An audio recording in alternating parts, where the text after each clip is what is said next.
पुण्यामध्ये महात्मा गांधीजींच्या पुतळ्याची विटंबना करण्याचा प्रयत्न केला गेला आहे। पुणे रेल्वे स्थानकासमोरील पुतळ्याची विटंबना करण्याचा प्रयत्न केला गेला आहे। कोयता घेऊन विटंबना करण्याचा प्रयत्न केला गेला। सूरज शुक्ला नामक माथेफिरू पुतळ्यावर कोयता घेऊन चढला होता। रेल्वे पोलिसांनी माथेफिरूला ताब्यात घेतलं आहे।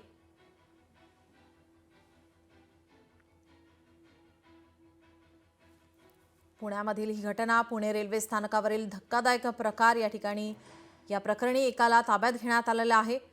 पुतळ्याची विटंबना करण्याचा प्रयत्न केला गेलेला आहे। या प्रकरणी एकाला ताब्यात घेण्यात आलंय। आपले प्रतिनिधी अमोल धर्माधिकारी आपल्या सोबत जोडलेले आहेत। अमोल, काय या संदर्भातील अधिकचे अपडेट?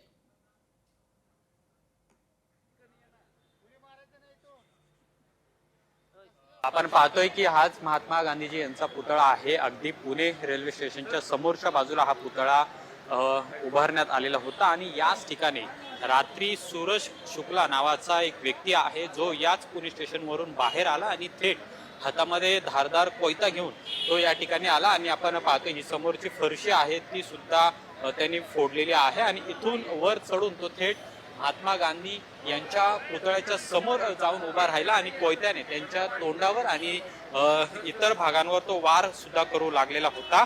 या संपूर्ण घटनेनंतर एकच खळबळ सुद्धा उडालेली होती।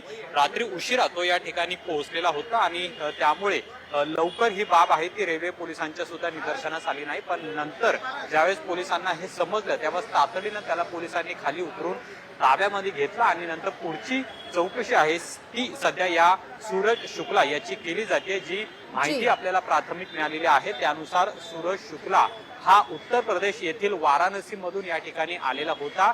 त्याचा ड्रेस आपण पाहिला तर त्यांनी भगवा कुर्ता आहे तो सुद्धा परिधान केलेला होता। जी माहिती आपल्याला मिळते तो वाराणसी मध्ये रुद्राक्षाच्या माळा आणि काही धार्मिक पुस्तकं हे विकण्याचं काम तो करत होता अशी सुद्धा माहिती। धन्यवाद अमोल, आपण दिलेल्या या सविस्तर माहिती। लोकशाही मराठी ऐका, पहा, जागरूक रहा।